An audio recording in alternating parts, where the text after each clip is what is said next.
પૂનમ બહારની નહોતી, ગુરુમુખ ચંદ્રમાં ગુરુનો દેખ્યા ઈ પૂનમ હતી. આકાશનો ચાંદો તો રાહુ ગળી જાય, શુક્લ પક્ષમાં વૃદ્ધિ પામે અને કૃષ્ણ પક્ષમાં ઘટતો જાય, પણ મળ્યા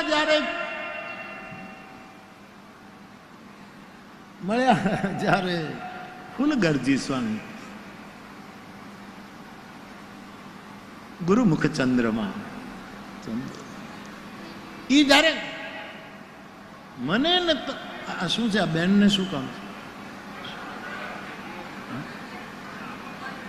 સંભળાતું નથી ને? હા, હવે કંઈક કામ જરા ઓલું થયું હતું, બહુ ભીડ છે ને બેન, એટલે હા, તમે અકળાતા નહીં, અમે આમ રોકી રાખીએ છીએ અકળામણને, એટલે તમે અકળાતા. 7મો દિવસ છે ને, હા, એટલે 7મો કોઠો છે અને ભેદીને બહાર નીકળવાનું. અભિમન્યુને એ ચક્રવ્યુહમાં જતા આવડતું તું, બહાર નીકળતા નહોતું આવડતું સાહેબ. પણ કાંઈક આ ટેકનિશિયન મહેનત કરે છે. વચ્ચે કંઈક બીજું લઈ લો, હાલો ને જવા દો.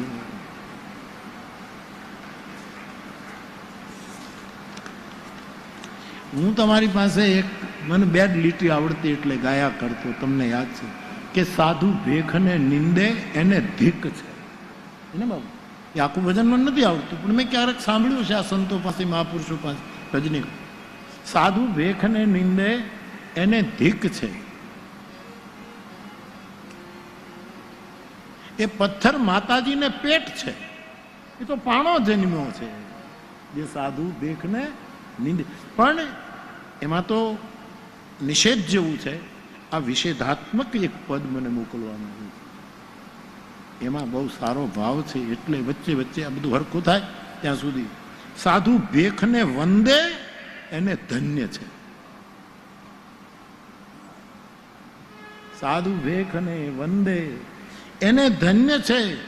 એ ભેખ અમૂલો અને અનન્ય છે. એ ભેખ કેવો છે? અમૂલ અને અનન્ય છે. સાધુ ભેખને વંદે એને ધન્ય છે. એના ગળ સગળ કાંઈ નહીં મળે.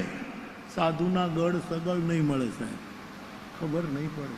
વૈદ ઘરના વાટેલા ઈ ઓહડ નહીં ઓળખાય, ભાઈ એને ભરોસે રહે. એના ગળ સગળ કાંઈ નવ મળે રે, એ તો હરીને સ્મરણથી કળે રે. સાતમે સ્મરણ થયું સાચું.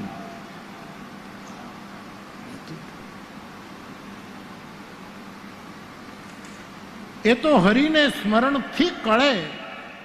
આ સાધુતા સ્વનામ ધન્ય છે. સાધુ ભેખને વંદે એને ધન્ય છે. એ દુખિયાના દેરીની દોટ છે રે. સાધુ દુખિયાના દેરીની દોટ છે. એ મને આઘેરો અણબોટ છે. એની વાતું ને વાતું બંને વન્ય છે. સાધુ ભેખને વંદે એને ધન્ય છે. એની મઢીએ મહાત્મ મલકનું, કોઈ પણ આવે એની મઢીએ એનો સ્વીકારો. આખા મલકનું જ્યાં માતમ, એની મઢીએ માતમ મલકનું રે. એ તો ધિરાણ ધણી અલખનું રે. એને નિંદ્યાનું પાતક જઘન્ય છે. એવા સાધુની નિંદા કરીએ તો એ પાતક જઘન્ય છે. શું આ પાર કે ઓ પાર શું છે? શું આ પાર કે ઓ પાર શું છે? નથી ગમ સંસાર કે આ અવતાર શું છે? એક સાધુ જ જગતમાં શરણ્ય છે. સાધુ આવું એક થઈ ગયું. સર કોને ફોન કર્યો? વાંધો નહીં બેટા, મોજ કરો. આપણે ક્યાં 15 મિનિટ વધારે ખેંચશું તો બાપ થઈ ગયું. થાય છે કરના. તમે કાંઈક વગાડો, છોકરા વગાડો.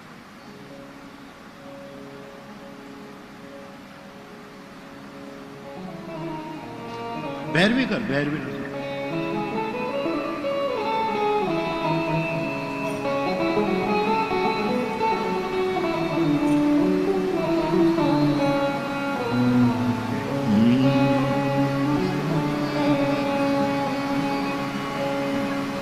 કઈ વાંધો નહીં, ઉતાવળ નહીં કરે, જરા મૂંઝાતા નહીં, પાણી બાણી પી લે વચ્ચે, જરાય ચિંતા નહીં કરતા યાર, થયા જ કરે સાહેબ. આ કાંઈ આ ધીંગાણું જેવું તેવું છે સાહેબ. આ કથાનો અર્થ જ એવું છે કે માઇક બગડી જાય. માઇક એટલે સંસાર ખારો ઝેર થઈ જાય. આ માઇક જગત જે છે, આ માઇક જગત છે સાહેબ, કથા જેવી છે.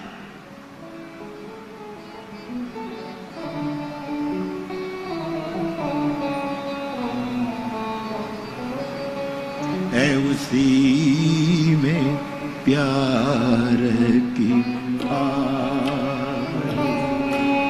है उसी प्यार की वो जफा करे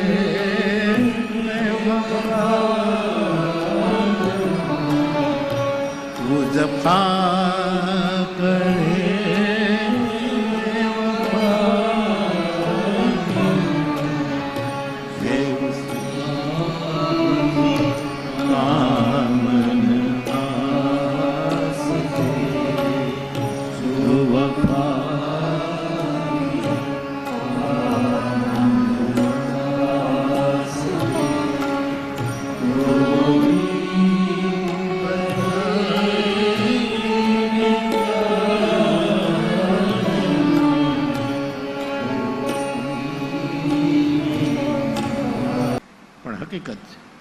સાધુ એ બહુ સાધુનો સમાજ એ સુરલોક છે.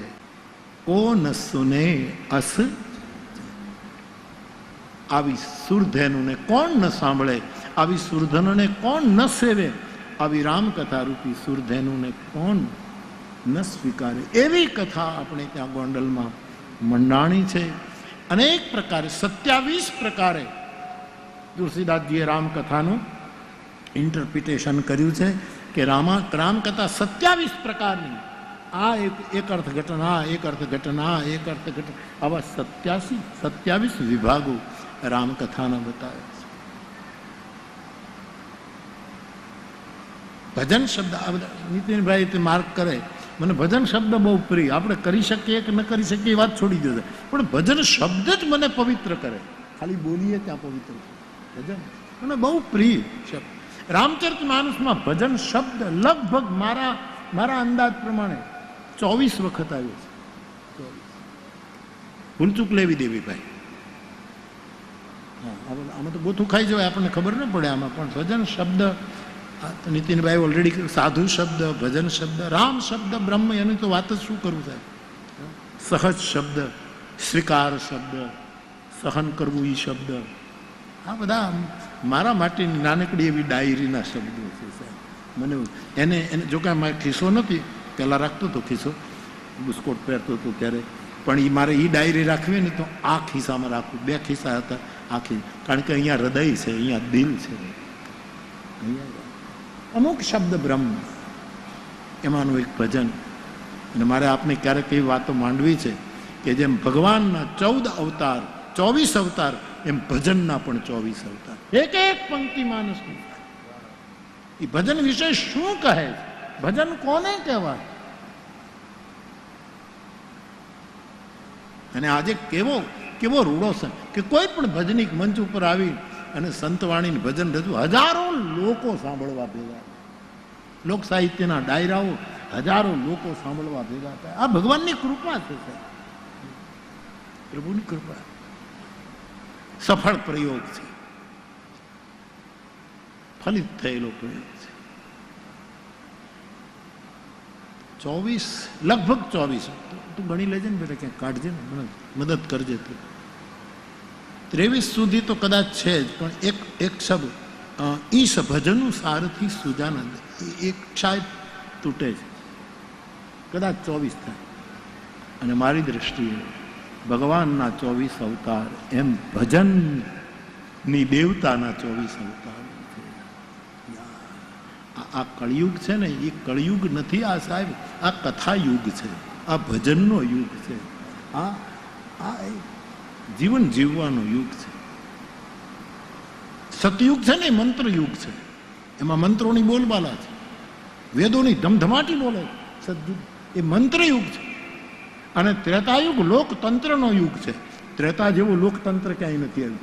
રામ રાજ્ય થયું એવી લોકશાહી જગતમાં ક્યાંય નથી આવી. એટલે ગાંધીજી કહે છે અમારે રામ રાજ્ય જોઈએ છે. શું કામ ગાંધીજી રામ રાજ્યનો શબ્દ પ્રયોગ? એ લોકતંત્ર. સતયુગ વેદ તંત્ર છે, મંત્ર તંત્ર છે, વૈદિક મંત્રોથી ભરમાર છે. અને ત્રેતાયુગ લોકતંત્ર, જેના સમ્રાટ, એક સમ્રાટ તરીકે ભગવાન રામને લો તો રાજા થયા પછી આખા નગરજનોને ભેગા કરી અને રામજી એક પ્રવચન કરે છે ઉત્તરકાંડમાં, અને એમાં એમ કહે છે કે જો અનીતિ કછુ ભાખો ભાઈ, હે મારી જનતા, હું જો કંઈક અનીતિ બોલું તો વચ્ચે ઊભા થઈ સમ્રાટ છે એમ નહીં માનતા મને બોલતો બંધ કરી દેજો. આનું જેવું લોકતંત્ર ક્યાં હોઈ શકે? જેમાં લંડનમાં છે એક જગ્યા, ત્યાં અમુક દિવસે જ જઈને તમારે ગાળાગાળી કરાય છે, જેને જે બોલવું હોય. પછી ગળી ખૂંચીમાં નથી થાય, તરત જ FRI થાય. પણ પેલું કેવું જોર જોરથી, એ ભાઈ બોલો ક્યાં છે, હરીશામાં આવ્યો છે ને, કઈ જગ્યા છે લંડનમાં, બધા જોર જોરથી બોલે ને ગાળો બોલે. મને ખબર છે ને તમને ખબર નથી યાર. એક પર્ટિક્યુલર જગ્યા છે, હા ઉપરથી એનું નામ. બધાને જે કોઈને ખોટું જ ન લાગે, અને જેને જેટલી ગાળો દેવી હોય એ દઈ દે, પાછળથી દીધા કરે એના કરતા મોઢું મોઢું બધું જેટલું એ સરસ. તું ગોતી લેજે બેટા, પણ છેક ચોક્કસ એ હું પાકું કહું. લોકતંત્ર, ભગવાન રાજાધિરાજ, આમ બ્રહ્મ ગણો તો બ્રહ્મ, પણ એક રાજવી તરીકે ત્યારે રામ એમ કહે પોતાની પ્રજાને કે તમારે જે હું કંઈક બોલું, મારાથી કંઈક તમને ન ગમે એવું થયું હોય તો વિરોધ કરજો. અને વિરોધ કર્યો, એમાં સીતાજીનું નિષ્કાસન થયું. જે રામની આરતી ઉતારતા હતા એમણે પણ વિરોધ પાછો કર્યો. સિંહ નિંદક અગ ઓઘ નસાય તુલસી સમ કરે. તો એ મંત્રનો યુગ હતો, આ લોકતંત્રનો યુગ હતો. અને દ્વાપર એ દંતવક્ત્રનો યુગ છે. આપણે દંતવક્ત્રની હજી કથા લીધી નથી. શિશુપાલ અને દંતવક્ત્ર આ બે જય અને વિજયના અવતાર છે. એમાં શિશુપાલ વિશે બધા બહુ જાણે છે, પણ દંતવક્ત્ર જે છે એ પાત્ર સમજવા, જેને નામે આખો દ્વાપર યુગ ચડાવી શકાય. બહુ જ આખી કથા સમજવા જેવી છે. ક્યારેક માનશું, એકલા હશું, પણ એકલા તો ક્યારે. અને મને કહેવા દો, આ કળિયુગ એ તંત્ર, સાધનાની જગ્યામાં તંત્ર અને વિકાસની દ્રષ્ટિમાં યંત્રનો કાળ છે. આ યંત્ર યુગ છે. કેટલો વિકાસ! 41 વર્ષ પહેલા હું આવ્યો ત્યારે આવી સડકો હતી, કેવા રસ્તાઓ થયા છે, કેવું બધું સરખું લાગે છે, બધું સરખું લાગે. અને તંત્ર, અત્યારે કળિયુગમાં તંત્રના પ્રયોગો બહુ થાય છે. કોઈ દિવસે માર્ગે ચડતા નહીં સાહેબ. અને અત્યારે જે માહોલ છે આપણા દેશમાં, એમાં તે મોટા મોટા તંત્રના પ્રયોગો કરે છે, કરાવે છે. 2-2 મહિનાથી માણસોને રોકીને એવા બધા ધુવાડા કરે છે કે અમારો નંબર લાગી જાય, અમારો નંબર લાગી જાય. આવું બધું તંત્રનો આ યુગ છે. ને તેથી ભોળી પ્રજા ફરમાય છે. પ્રલોભન બતાવવામાં આવે, ભય બતાવવામાં. છાપામાં આપણે વાંચીએ ત્યારે કેવા કેવા. આજે તો એક છાપામાં એવું છે કે એક કોઈ હતા એવા ભાઈ, એ આમ કંઈક એને કંઈક ચમત્કાર કરતા કરતા ગુજરી ગયા. મને બહુ દયા આવ્યો. મને સવારમાં એમ થયું, ગગો રામ નામ લો મારા બાપ, આના જેવો કોઈ મંત્ર નથી. પણ આ જગતમાં અત્યારે આ કળિયુગનો પ્રભાવ છે. જંતર મંતર, આ તે રામનો આશ્રય હશે તો કઈ સફળ નહીં થાય કોઈ, પણ તમને થોડા ઘણા હેરાન કરી શકે. તમને થોડા તમારી માનસિક સ્થિતિને જો ગુરુ કૃપા બરાબર પચાવી ન હોય તો ડાવાડોલ કરી નાખે. એ વસ્તુ એવી વિદ્યાઓની બોલબાલ. મારા સાધુડાઓને તો મારે ખાસ કહેવાનું, આપણે તો એમાં કોઈ દિવસ પ્રવેશ જ ન કરાય. આપણે તો દરબારી કર.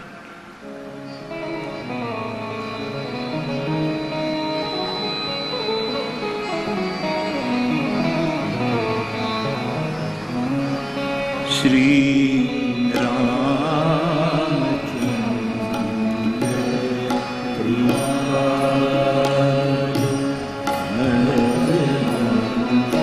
આપણે તો આપણે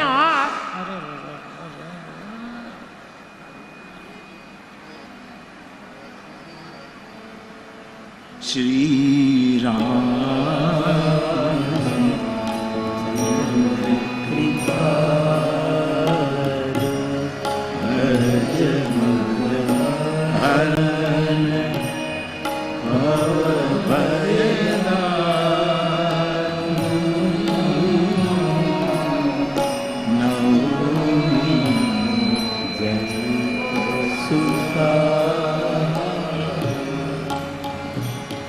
इति वदति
તો સાધુ સમાજ એ સુરલોક છે. આપણે ક્યાંય ઉપર જવાની જરૂર નથી.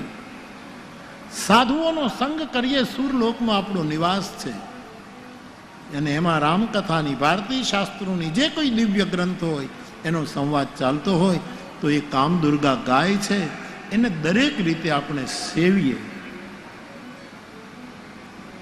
સાધુઓની વચ્ચે બેસી તો કાળ એવો છે કે આમાં ઘણી એવી મેલી પ્રવૃત્તિઓ થતી હોય, એવા પ્રયોગો થતા હોય. એવું શંકરાચાર્ય ભગવાન ઉપર પણ લોકોએ છોડે 32 વર્ષના યુવાન ઉપર જે મેલા પ્રયોગો કર્યા છે એ કાળે ઓછા નથી કર્યા છે.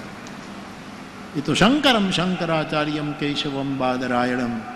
હા સાહેબ, જગતના ચોકમાં સનાતન ધર્મની અદ્વૈત સિદ્ધાંતની પ્રસ્થાપના કરીને એ મહાપુરુષે પોતાનું અવતાર કાર્ય પૂરું કર્યું. બાકી એ વખતે પણ અનેક પ્રકારના તંત્ર પ્રયોગો થયા, આપણે એમાં ન જવું. રામ નામ, કૃષ્ણ નામ, શિવ નામ, અથવા તો તમારા જે ઈષ્ટદેવ હોય જે હોય. આજે મને કોઈ પૂછ્યું છે કે બાપુ તમે શિવપુરાણની વાત કરીને કીધું કે મુનિ ઉપમન્યુને ભગવાન કૃષ્ણએ પંચાક્ષર મંત્ર, આમ તો ષડાક્ષર કહેવાય પણ આપણે ઓમને અક્ષરમાં નથી ગણતા, એને આપણે બહાર રાખીએ, એ બાર છે. એટલે નમઃ શિવાય એ પંચાક્ષર મંત્ર આપણે કહીએ છીએ પણ મૂળ ષડાક્ષર ગણાય જો ઓમને ભેળવો હતો. ઓમ નમઃ એમાં બહુ જ લખ્યું છે કે ભગવાન કૃષ્ણ આપણને સમજાવવા માટે પૂછે છે ને એના કે ઓમ નમઃ શિવાય મંત્રનો જપ કઈ રીતે કરવો, આસન કેવું હોય, કેવી શુદ્ધિ હોય, કઈ રીતે કરવું, તિલક કેવું કરવું, કેવી માળા ધારણ કરવી, કયા સમયે આ મંત્રનો જપ. એટલે આવો સરળ જે શિવનો મંત્ર હોય, રામનો, કૃષ્ણનો, દુર્ગાનો અથવા તો આપનો જે મંત્રો, મને કોઈ તકલીફ ન પડે. પણ આ કળિયુગ એ નામનો યુગ છે, જીવવા જેવો યુગ છે. આપણે સજ્જુગ જોયો નથી, ત્રેતાની કથાઓ કરીએ છીએ, દ્વાપરના કૃષ્ણ ચરિત્રના ગાયન સાંભળીએ છીએ.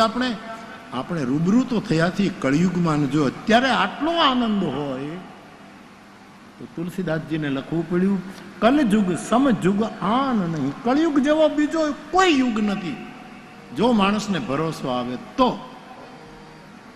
આ ભરોસો પણ મારા શબ્દની ડાયરીનો એક શબ્દ, ભરોસો મારી નાનકડી એવી ડાયરીનો એક શબ્દ. તો રામકથા કામધેનુ ગાય છે એવી કથા લોહલંગરી બાપાના સ્મરણમાં મંડાણી છે. ત્યારે ફરી એક વખત એ પંક્તિનું ગાયન કરી અને કથાને આગળ વધારીએ.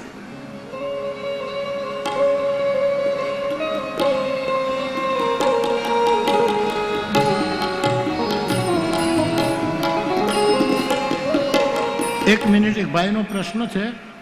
બાપુ, મેં રામચરિતમાનસને ગુરુ તરીકે માન્યો છે, એ ગ્રંથને.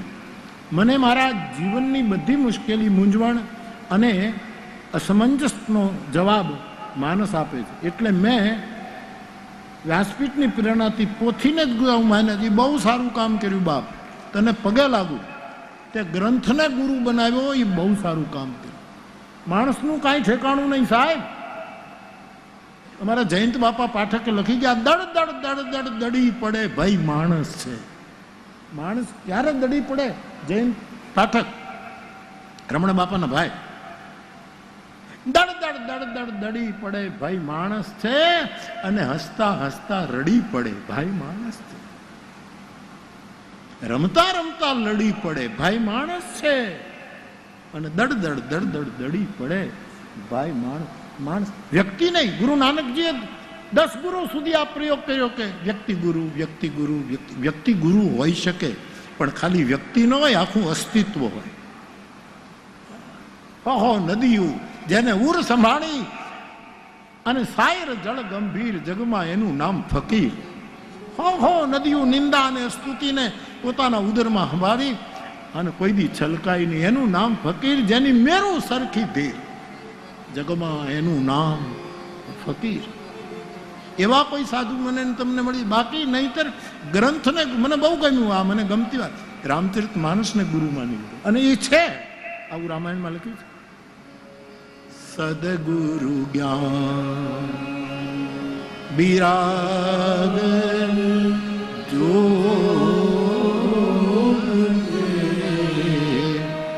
વિબુધ બે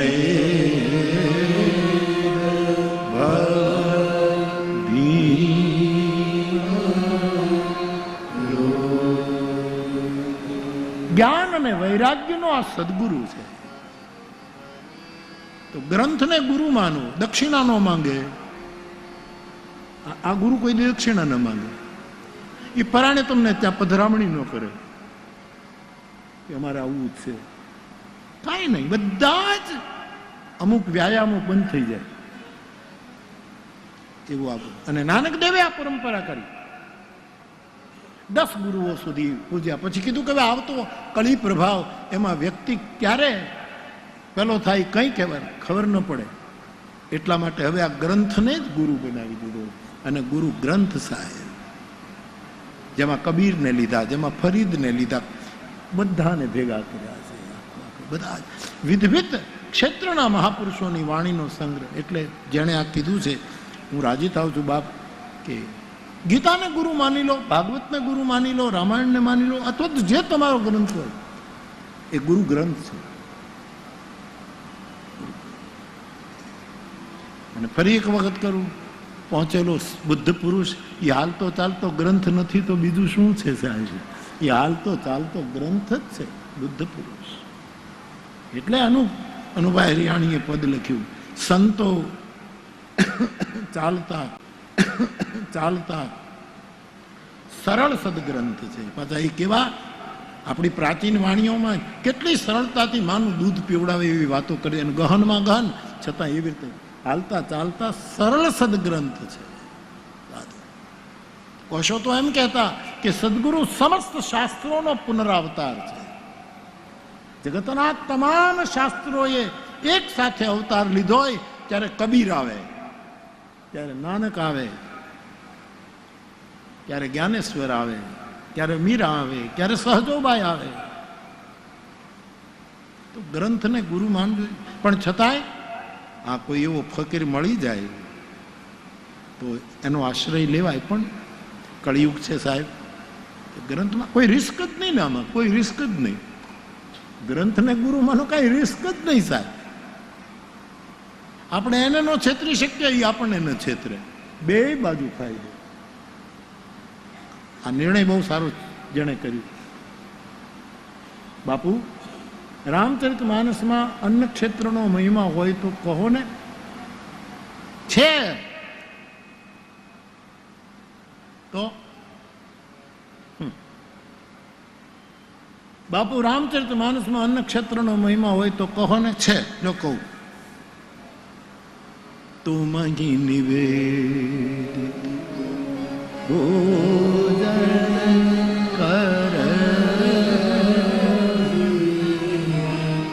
ભગવાન રામ બોલ્યા છે, વાલ્મીકીજી બોલ્યા છે રામજીની સામે કે ભગવાન તમે એના ઘરમાં નિવાસ કરો કે જે તમને પહેલા જમાડે અને પછી ભોજન કરે. ભગવાનને જમાડવું એટલે મૂર્તિને જમાડવું નહીં.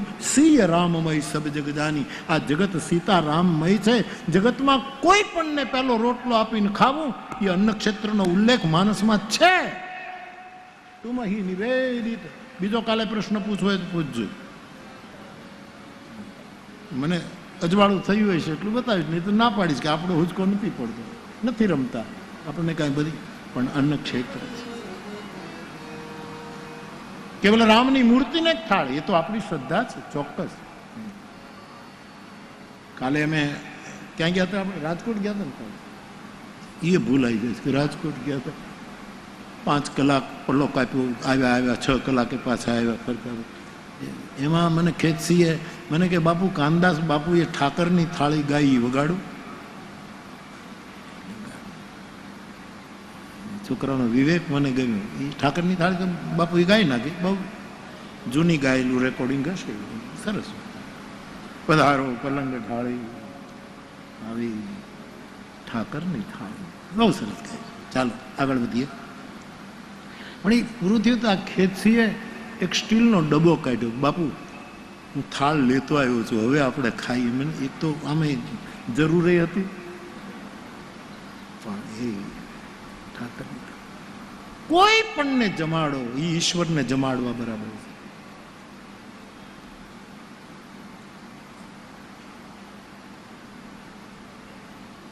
છપ્પન ભોગનો મહિમા છે આપણા વૈષ્ણવ જગતમાં, શ્રદ્ધાના જગતમાં. એનો જય જયકાર કરીએ. પણ એ ઠાકોરજીની સામે 56 ભોગ ધરાય અને બાર જીર્ણ અજીઠું. કરશનદાસ માણેક લખે છે, બાપુ કરશનદાસ માણેક. તે દિન આંસુ ભીના રે હરિના લોચનિયા મેં લીધા. કરશનદાસ બાપુ લખી. છોકરાઓ તમે તો બાપા બહુ, એટલે કે આપણે સંગીતમાં. પણ હું બીજી વાર મુંબઈ રામકથા કરવા ગયો. બીજી વાર. પહેલા વિશ્વકર્મા બાગમાં પાર્લામાં કરી, બીજી અમૃત બાગમાં. પાર્વતી ભુવન નામનું એક મકાન, ત્યાં મારો ઉતારો હતો. આખો પરિવાર રઘુનંદન પરિવાર કહેવાતો.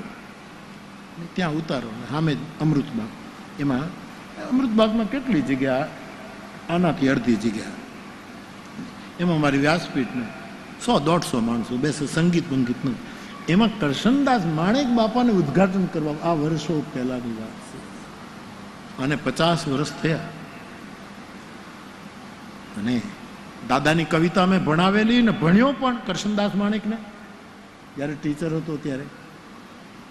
મને આનંદ થયો, કરશન બાપા આવે. કરશનદાસ એની સાથે તો મેં એક પ્રવચન બિલખામાં કરેલું. નથુરામ શર્મા બાપાને બહુ માનતા હતા. કરશનદાસ માણેક નથુરામ શર્માજીને બહુ માનતા. અને 3 દિવસ અમે બિલખામાં રોકાણા. એક દિવસ ઈ બોલે, એક દિવસ હું બોલું, એક દિવસ ઈ બોલે, એક દિવસ આવું બહુ જુગલબંધી બહુ સરસ કરે. મારો પરિચય હતો. દાદા બહુ મારા તરફ આદર સદભાવ રાખતા. અને સાહેબ એમણે ઉદ્ઘાટન કર્યું. હું બહુ રાજી. મને કે બાપુ બોલવાનું. મેં કીધું આપે બોલવાનું, જો આશીર્વાદ આપવાનું, બોલવાનું. અને છોકરાઓ હજી મને યાદ છે કે એણે વર્ણાનામ અર્થ સંઘાનામ રસાન, એની શું વ્યાખ્યા કરી હતી રામચરિત માનસના પહેલા શ્લોકમાં. રાજેશભાઈ, હું આમ અમે કીધું કે વાહ દાદો વાહ, આ કાંઈ રામાયણનો કથાકાર નથી આ. પણ સાહેબ કેટલું કેટલું અંદર પડ્યું હોય, એનો સમય આવે ત્યારે નીકળે છે. અને પછી શબ્દાવલી, એની સાહિત્યિક શબ્દાવલીની બૂથની, બધા વેપારીઓ હતા, એને તો એમાં કાંઈ ખબર પડે નહીં. જે યજમાનો હતા એ તો બધા એમ જ. પણ મેં બહુ આનંદ કર્યો, બહુ સુંદર. શતશગ કંચન આરતી હરિવર સન્મુખ નર્તનતી. ઓહો, માણેક બાપુ લખે, તે દિન આંસુ ભીના રે હરિના. તો અન્ન ક્ષેત્રનો અર્થ કોઈ પણ ભૂખ્યાને જે આવીને ઉભો રહે, નાત જાત વર્ણ, મારે ઘરે રામ આવ્યો છે એવા ભાવથી જે રોટલો આપશે, તુમ હી નિવેદિત ભોજન કરગી પ્રભુ પ્રસાદ પટભૂષણ ધરી. એ અન્ન ક્ષેત્રનો સંકેત. કેવલ રામને છબીને એને તો ધરીએ, પણ રામ રૂપ જગત. સર્વમ ખલુ ઇદમ બ્રહ્મ.